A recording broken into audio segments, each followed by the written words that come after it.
things have become almost unbearable for me. And for my family. Nothing has helped. I guess that's why I'm here.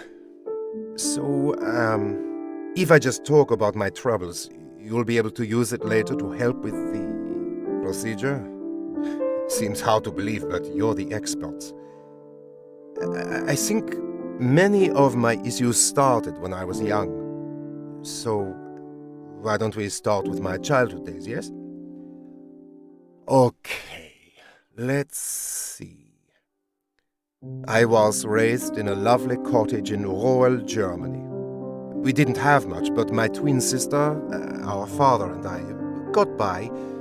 There was actually a great famine for much of my early childhood, and often we went without food. I had many happy moments with my family, but the darkest times began when my father remarried. My stepmother always resented my sister and me. We didn't like her much either, to be honest. God, she was horrible. Sometimes she would take my sister and me out for long walks in the forest, and then she'd hurry home. My sister and I couldn't keep up, and we'd often get lost. We learned to leave a trail of whatever we could find on those walks to help us get home. I guess, in some ways, our stepmother helped us become resourceful like that. My sister is a real fighter. The kind of woman any girl or boy could look up to. She volunteers to work with various youth organizations now. Enough about her. Okay, what else? Maybe I should talk about my feelings, yes? You may find it hard to believe, but I've always struggled with various eating disorders and anxiety around food. Eating anything rich makes me feel scared and anxious. It's hard to describe. My sister has actually experienced similar issues, and it has worsened for us both as we've gotten older. That's not normal, now, is it? We've seen countless doctors about this in the past. They've determined that our issues may be trauma-related, but have yet to help us sort out the underlying source. They have yet to fix us. That's why we're here.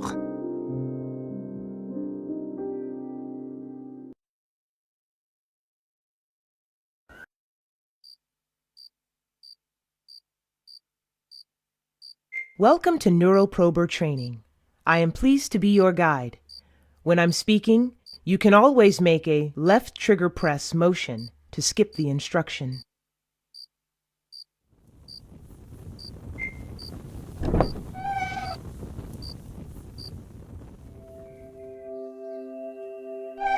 Whether you are speaking with the client directly or neuroprobing within their mind, it is always imperative to listen.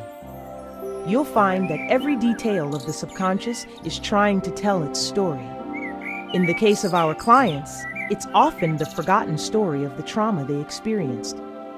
Some parts of the patient's memory may have become confused or corrupted by the conscious mind's attempts to reconcile or cover up the truth of what happened to them.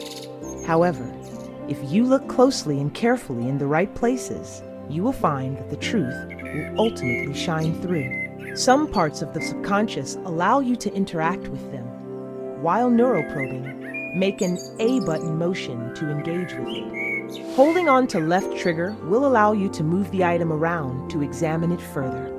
When you are done, you can make an A motion again, and it will return to its natural position.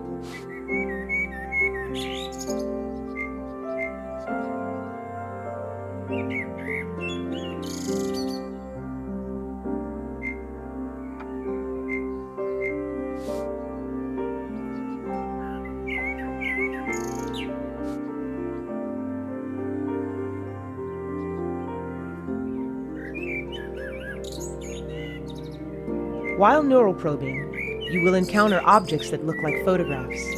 This is how your consciousness interprets the concrete memory moments it finds within the client's psyche. Typically, there are about 10 of these memory photos found in each psyche. The mind can hold on to only so much. You'll find that half of these photos present an actual moment relating to the trauma. The other half tend to be false memories created by the client's conscious mind. It will ultimately be up to you to determine which are which. More on that later.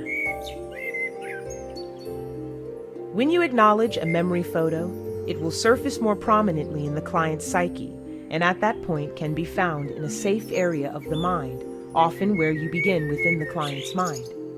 When you have found all 10 photos, you must put 5 of the memories that actually represent the trauma in the proper order. Doing so will, at last, fully release the memory to the client's conscious mind. Often he or she will experience a breakthrough at this moment. That breakthrough is what every neuroprober lives for and is the key to the client finally being able to work towards true recovery.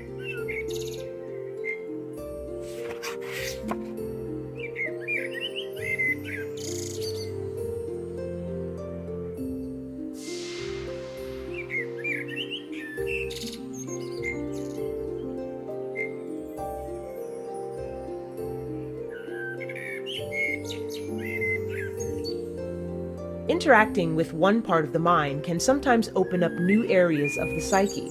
Some things, like these doors, can change their state in response to actions taken elsewhere.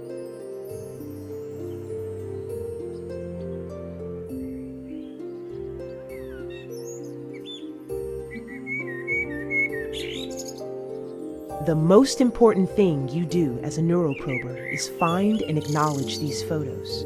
However, this is easier said than done. While some photos are freely available in the subconscious, others are buried deeply within and will need to be coaxed out.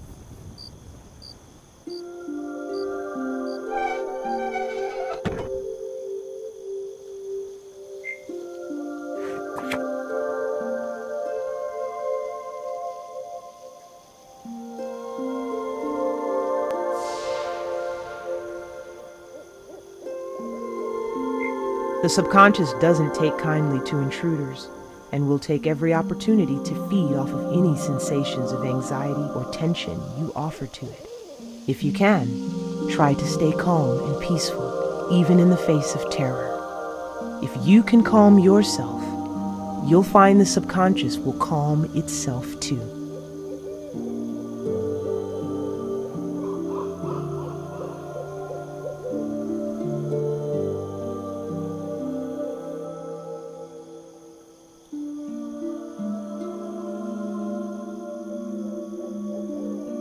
Here is an example of an especially buried memory.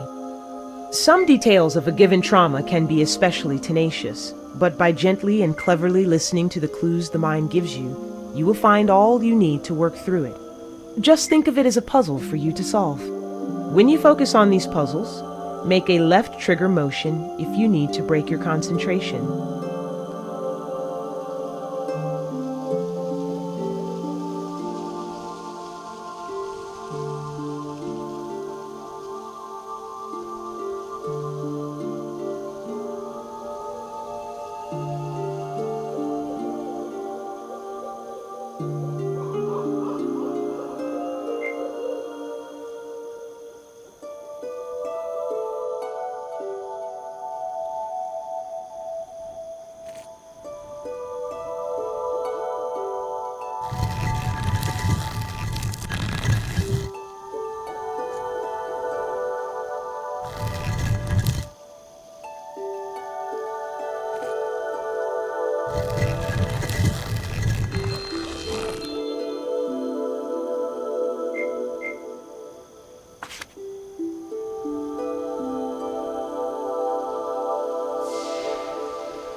While neuroprobing, your consciousness is lost deep inside the subconscious mind of the client.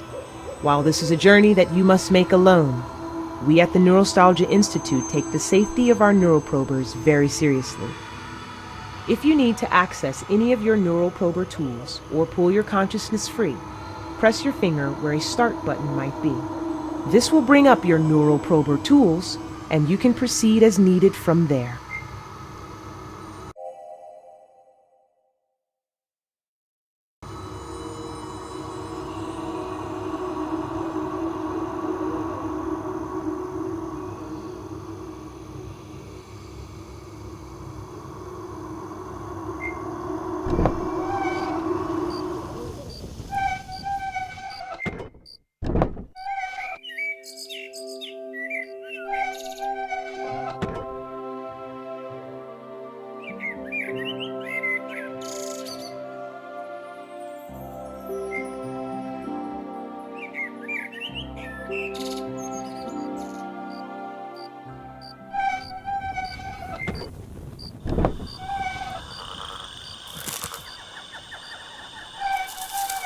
Do you remember when I mentioned that the client's subconsciousness can feed off of your fear?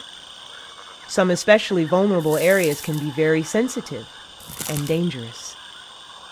When you place your consciousness in another's subconsciousness, there is a risk of you getting hurt, of the pain and turmoil of the client's subconscious drawing your own mind into its agony.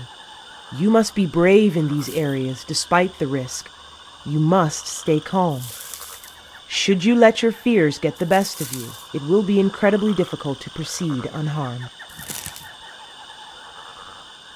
You can even pick up and walk around with some objects. To do so, interact with it, and then start walking while holding on to it.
When your consciousness is in another's subconsciousness, your psyches will inevitably intermingle.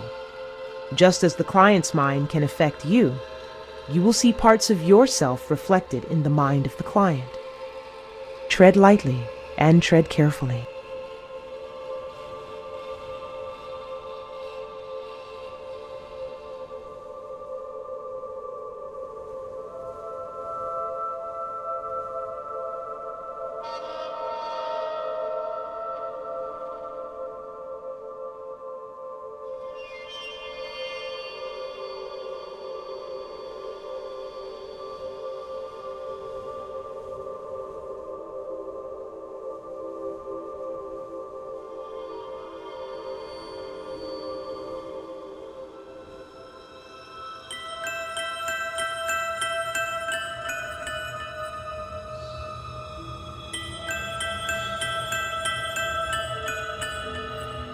At Neurostalgia, we take great measures to ensure our neuroprober's safety as best we can. However, you are about to proceed through a highly dangerous area that you must face alone. If the client's subconscious becomes too volatile, you will be automatically removed from this area of the mind and taken to a safer area of the mind. Use this as an opportunity to collect yourself. When you're ready, you will be able to easily return to where you left off to battle the darkness and chaos that has taken root in the client's subconscious.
Oh my God.